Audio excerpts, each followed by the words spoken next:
Hello and a very warm welcome. You're watching Hindustan Times and my name is Aisha Varma. Germany has just celebrated its first Veterans Day, an unprecedented act of respect and appreciation in a country which has been reluctant to embrace its armed forces and the idea of militarism in general since World War II due to the legacy of the Nazis.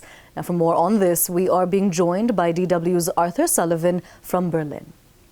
What exactly happened at Veterans Day and why is it such a big deal? Well, so this was an event organised by the German government to celebrate its military veterans, and it's the first celebration of its kind since World War II ended 80 years ago, as you just said. Now, that in itself goes a long way to explaining why it's a big deal. The event itself, there were events all over the country, but the main one was here in Berlin. It was a civic celebration outside the National Parliament. And the aim was not to have a big sort of, show of military power. It was to create a festival atmosphere with a stage programme, food trucks, family activities, that kind of thing. There was also an effort to try and provide information to veterans. So there was a veterans village with different stands providing information on everything from social clubs they can join to healthcare, financial supports, and also information on where to access support in the case of post-traumatic stress disorder. And as I said, worth noting here, there was no big displays of military power. The organisers were keen to avoid that. There were no tanks, no fighter jets, no marching columns. This event was first and foremost part of a process of building respect and normality around Germany's military. Was there much opposition to the event? And what exactly are the main reasons for it?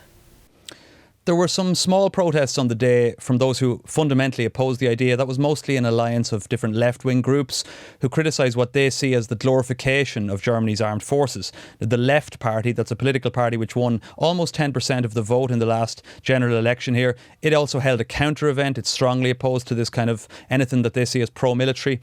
But regardless of the size of these protests, we should say that there is considerable scepticism and perhaps opposition to militarism of any kind in Germany and anything even hinting at it. The thing is, this event marks a really historic shift in a nation where anything that could be viewed as a display of militarism was for years seen as taboo. Now, that's all because of World War II, obviously, and the devastating legacy of Nazi rule, the Holocaust, in which at least 6 million Jews were murdered and many more minorities persecuted and murdered. So the idea of celebrating the German army and its veterans in the decades after the war was simply a non-runner. And even the term veteran for years in Germany was specifically associated with the Wehrmacht, the Wehrmacht, the army during the Nazi period. And so all that history as well led to the establishment of a pacifist movement in Germany. So there's a strong opposition to militarism here generally. This is a period of big change for Germany's military. Why does the government see an event like this as necessary? Well, I think this is the key point here with all of this. So when Russia invaded Ukraine 3 years ago, many across Europe and especially here in Germany woke up to the need to strengthen defence. The former German Chancellor Olaf Scholz gave a famous speech at this point. He spoke of a historic turning point. And that rhetoric has gradually been followed up by his government and also the current government with major investment, billions and billions of euros in the armed forces, long overdue. And this realisation, this awareness of this new era of Russian aggression in Europe has led to a new appreciation of the importance of the military in Germany and the need to have a stronger one. There is also a more long-term change, I think, in views regarding the German military, and that's based on their activities, most specifically in Afghanistan.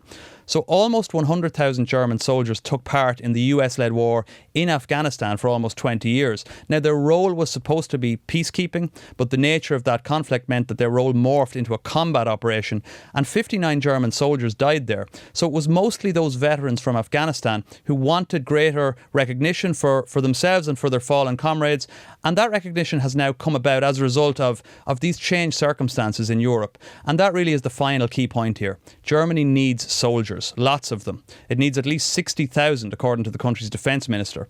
And in order to attract those new recruits, the military has to be seen as more palatable, more respectable, more attractive. And that's another huge driver behind this event. All right, Arthur Sullivan, thank you so much for joining us and giving us more of a perspective on what exactly is taking place. With that, it's a wrap, but do stay tuned for more.